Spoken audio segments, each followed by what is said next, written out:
Baik, Assalamualaikum warahmatullahi wabarakatuh. Perkenalkan, nama saya Dr. Muhammad Habib Maulana Alijri. Saya berasal dari Boyolali, Jawa Tengah.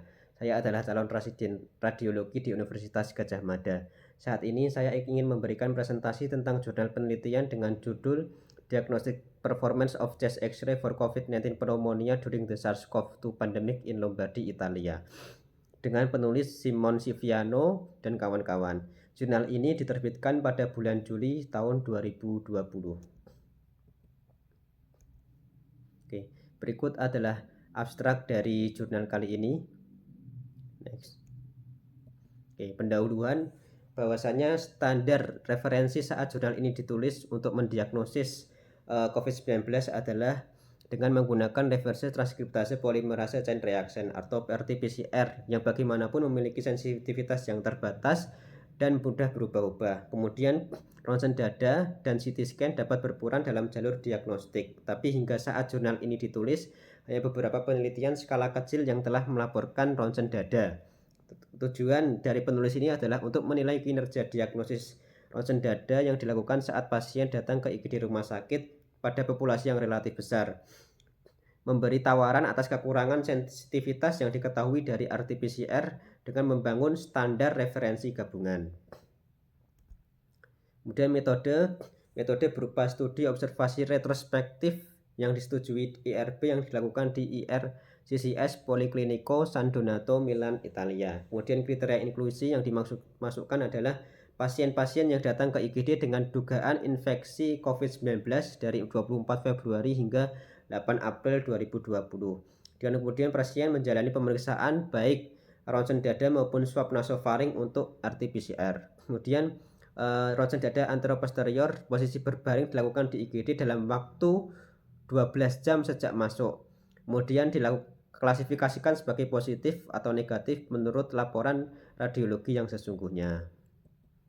Kemudian penulis juga memakai RT-PCR dengan standar referensi gabungan, yaitu dengan mempertimbangkan swab kedua untuk pasien dengan hasil positif atau positif lemah pada saat swab pertama.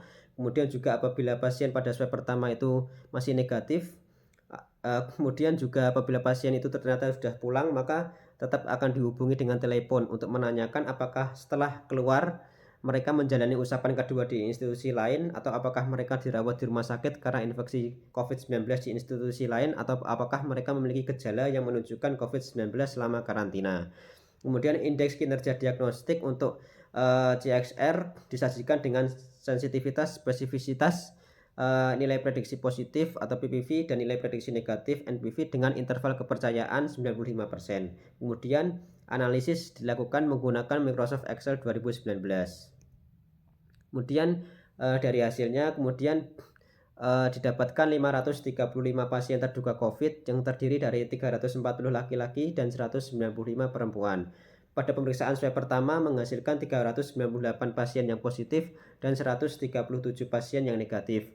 Kemudian beberapa pasien mengulang tes, 40 pasien dilakukan swab kedua yang awalnya negatif, dan dari situ kemudian 9 pasien berubah menjadi positif, sedangkan yang 31 tetap negatif. Kemudian satu pasien dengan hasil swab positif lemah, dalam artian ragu-ragu antara benar-benar positif atau negatif, maka dilakukan swab kedua 5 hari setelah swab pertama di institusi lain, dan kemudian 11 swab negatif diubah menjadi kasus positif. 3 diantaranya karena mendapatkan hasil positif setelah melakukan pemeriksaan swab ketiga dalam waktu 8 hari setelah swab pertama. Hasil ini akhirnya menghasilkan 408 pasien yang positif dan 127 pasien yang negatif pada standar referensi gabungan dengan menggunakan RT-PCR. Nah, kemudian kita bisa lihat ini ada 4 slide yang menjadi contoh sampel dari hasil pemeriksaan ronsen dada. Pada bagian A kita dapat lihat ada konsolidasi berkabut atau palsy consolidation yang menyebar di kedua lapang paru, terutama di perifer.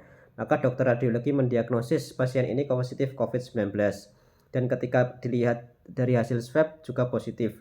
Maka ini adalah contoh pasien yang true positif. Kemudian kita bisa melihat di bagian B, terutama di oval merah, kita dapat lihat adanya konsolidasi di region perihilar kanan bawah. Maka dokter radiologi kemudian mendiagnosis pasien ini sebagai positif COVID-19. Akan tetapi ketika kita melihat di hasil RT-PCR ternyata pasien ini negatif COVID-19, maka dapat kita masukkan pasien ini sebagai pasien yang positif palsu. Kemudian kita bisa melihat di gambar C bahwasanya kita bisa melihat adanya opasitas tipis di sekitar perihilar, dan dari gambar ini tidak ditemukan tanda-tanda yang mengarah pada COVID-19. Maka dokter radiologi kemudian mendiagnosis pasien ini sebagai negatif COVID-19. Dan apabila kita melihat di RT-PCR pasien ini juga negatif, maka kita bisa memasukkan pasien ini dalam kelompok yang true negatif. Kemudian kita bisa melihat di gambar D. Di gambar D juga kita hanya dapat melihat adanya opasitas tipis di kanan bawah yang mudah untuk luput dan tidak disadari. Maka dokter radiologi mendiagnosis pasien ini sebagai COVID-19. Namun apabila kita melihat pada hasil tes swab, ternyata pasien ini positif.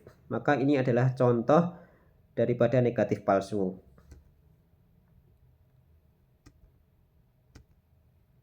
Nah, kemudian kita bisa melihat pada tabel ini bahwa dari 535 pasien, penulis jurnal ini telah menemukan 363 pasien yang true positif, 45 negatif palsu, 77 true negatif, dan 50 false positif. Maka dari tabel ini kita bisa menghitung sensitivitas, spesifisitas, PPV, dan NPV. Nah, kemudian kita bisa melihat bahwa ronsen dada mempunyai sensitivitas sebesar 89%, yang berarti pasien yang benar-benar positif COVID punya 89% kemungkinan untuk didiagnosis positif secara akurat dengan ronsen dada berdasarkan jurnal ini. Kemudian kita juga dapat melihat bahwa ronsen dada mempunyai spesifisitas sebesar 60,6%, yang berarti orang yang benar-benar tanpa COVID-19 punya 60,6% kemungkinan didiagnosis tanpa COVID dengan chest X-ray. Kemudian kita bisa melihat bahwa punya nilai PPV sebesar 87,9%, yang berarti pasien dengan curiga COVID punya kemungkinan sebesar 87,9% untuk didiagnosis positif COVID dengan menggunakan ronsen dada. Kemudian kita bisa melihat yang terakhir ada NPV sebesar 63,1%, yang berarti pasien dengan curiga COVID punya kemungkinan sebesar 63,1% untuk didiagnosis negatif COVID dengan ronsen dada.